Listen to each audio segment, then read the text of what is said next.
LOC हो या फिर बॉर्डर हो, इस वक्त जो भारतीय सेना हो या बीएसएफ जो फ्रंट लाइन फोर्सेज है, उनके लिए सबसे ज़्यादा मुश्किलात जो आ रही है वो ड्रोन से आ रही है।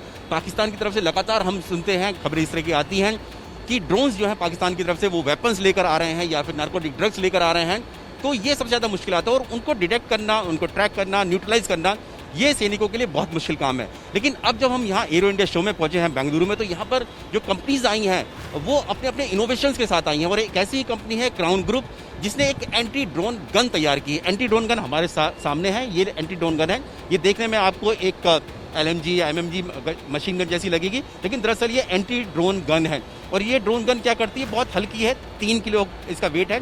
कोई भी सैनिक इसको अपने कंधे पर, जैसे कि एक गन को टांग सकता है, जैसे AK-47 है, या अपनी इंसास राइफल, उस तरह से टांग के इसको ले जा सकता है। और ये इसको डिटेक्ट, रडार की कोई ज़रूरत नहीं है।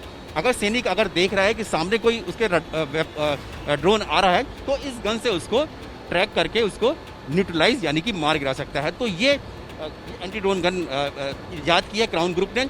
बहुत कम देश है, भारत में भी शायद ये पहली ऐसी एंटी ड्रोन गन होगी। और सेनाओं की, क्योंकि एरो इंडिया शो में काफ़ी दिलचस्पी इस एंटी ड्रोन गन में दिखाई है, खासतौर से जो पाकिस्तान से सटे हुआ बॉर्डर हमारा है, वहाँ पर जो तैनात हमारी जो सेना की कोर या कमांड है। आखिरकार किस तरह से एंटी ड्रोन गन ये तैयार की गई और इसके बारे में क्या क्या इसकी खासियत है, उस सब पर बातचीत करने के लिए हमारे साथ खुद क्राउन ग्रुप के फंक्शनरी हैं, ब्रिगेडियर रिटायर्ड राम छिलर हैं, उनसे बातचीत करेंगे। ब्रिगेडियर छिलर, ये एंटी ड्रोन गन किस तरह से काम करती है, क्या क्या इसकी खासियत है, क्योंकि इस वक्त सेनाओं को सबसे ज़्यादा ज़रूरत एंटी ड्रोन गन की।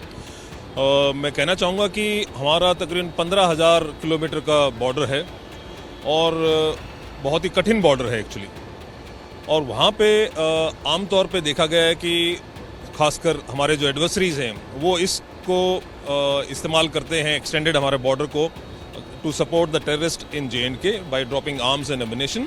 और प्लेन सेक्टर में एंटी नेशनल एक्टिविटीज़ करते हैं, चाहे नारकोटिक्स हो।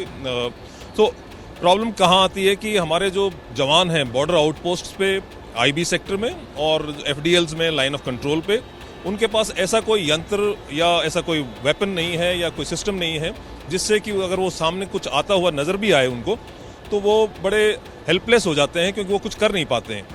और उस चीज़ को मद्देनज़र रखते हुए ये आइडिया कुछ तकरीबन 2 महीने पहले हमारे farmer vice chief general Saini साहब थे, उनकी से बातचीत करते हुए ये दिमाग में आया कि भाई एक ऐसी चीज़ का कुछ सोचा जाए जिसमें कि हमारा जो सोल्जर है ग्राउंड है पे, BOP पे, वो उसको आसानी से यूज़ कर सके।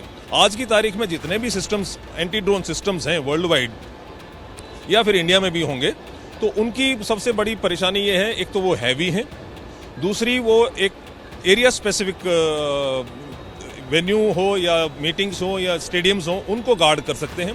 हाँ, जिस तरह से हमारा एक्सटेंडेड लाइन ऑफ डिफेंस है, IB हो या LC हो, उस तरह की जो वो एरिया ऐसे इस तरह को हम डिप्लॉय नहीं कर पाएंगे। ये एक ऐसा सिस्टम है जिसको कि हम हर बॉर्डर आउटपोस्ट पे, लाइन ऑफ कंट्रोल पे या IB सेक्टर में दे सकते हैं। और अगर हिंटरलैंड की बात करें तो हमारे जो क्रिटिकल इंफ्रास्ट्रक्चर है, जैसे कि एयरपोर्ट्स हो गए, एमिनेशन डिपोज हो गए, जो कि बड़े बड़े एरिया हैं, तो वहाँ पे भी हर सेंट्री को इसको दिया जा सकता है ताकि कोई ऐसी दुर्घटना से उससे बचाव किया जा सके। क्या हमारी जो अभी तो आपने तैयारी की, हमने सुना है कि सिर्फ 2-3 महीने पहले आपने तैयार किया, तो हमारी सेनाओं ने या फिर हमारी जो बॉर्डर गार्डिंग फोर्सेज है, उन्होंने क्या दिलचस्पी इसमें दिखाई है? जी बिल्कुल। 2 दिन पहले नदना आर्मी कमांडर साहब यहाँ आए थे और उन्होंने बड़ा, उनका जो रिस्पॉन्स था, उनका जो दिलचस्पी जो उन्होंने दिखाई वो बड़ी अच्छी थी। और वो हमारे लिए एक्चुअली भाई बहुत ही महत्वपूर्ण है, क्योंकि उससे ही हमारा साहस बढ़ता है कि हम सही दिशा में जा रहे हैं। और उसके अलावा जो आर्मी डिज़ाइन ब्यूरो है, उन्होंने भी हमारे से 2-3 मीटिंग हमारी उनके साथ हुई हैं और उन्होंने, उनके लिए हम शायद अभी जैसे वो इंटीमेट करेंगे हमें, तो हम एक या 2 उनके लिए एक फुल फ्लेज सिस्टम देंगे उनको ट्रायल्स के लिए। सर ये क्या, क्योंकि हमने पहले कभी सुना नहीं, तो ये क्या अपने आप में हो सकता है पहली ऐसी गन हो भारत की एंटी ड्रोन गन, क्योंकि विदेश में भी बहुत कम सुनने में आती है? देखिए, एंटी ड्रोन गन्स हैं जैसे मैंने पहले भी बताया, और लेकिन वो हैवी हैं।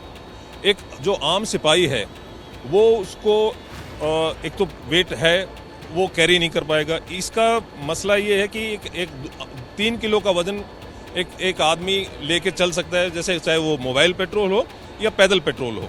तो हमने सिर्फ उस लिहाज से बनाया है कि जो हमारा सिपाही ऑन ग्राउंड है, जो फर्स्ट लाइन ऑफ डिफेंस में है, वो इसका इस्तेमाल कर सके। धन्यवाद। तो ये हमारे साथ ब्रिगेडियर छिल्लर थे जो बता रहे थे इस एंटी ड्रोन गन की खासियत क्या है। जो अभी जो गन्स हैं जो हम लोग इस्तेमाल करते हैं वो एक ही जगह पर रखकर उसको इस्तेमाल किया जा सकता है, तो उसकी अपनी लिमिटेशंस होती हैं। और साथ ही अगर मिसाइल इस्तेमाल करते हैं तो बहुत महंगा पड़ता है किसी भी सेना के लिए। लेकिन इस तरह की जो गन होती हैं एंटी ड्रोन गन, इसको सैनिक अपने कंधे पर टांग कर जा सकता है। और जो जैसे कि ब्रिगेडियर छिल्लर ने बताया कि बहुत बड़े हमारा बॉर्डर्स है, चाहे वो पाकिस्तान से सटा हुआ है या फिर चीन से सटा हुआ जो हमारा 4000 किलोमीटर लंबा बॉर्डर है, तो वहाँ पर सैनिक जब पेट्रोलिंग करने जाते हैं वो भी अपने कंधे पर ले जा सकते हैं। और कहीं पर भी अगर देखते हैं कोई ड्रोन दुश्मन की टेरिटरी से या फिर क्षेत्र से आ रहा है, इलाके से आ रहा है, तो उसको साइड करके उसको गिरा सकते हैं। और क्योंकि सैनिक जो है वो गोली चलाने में या गन चलाने में वैसे ही उनको महारत हासिल होती है।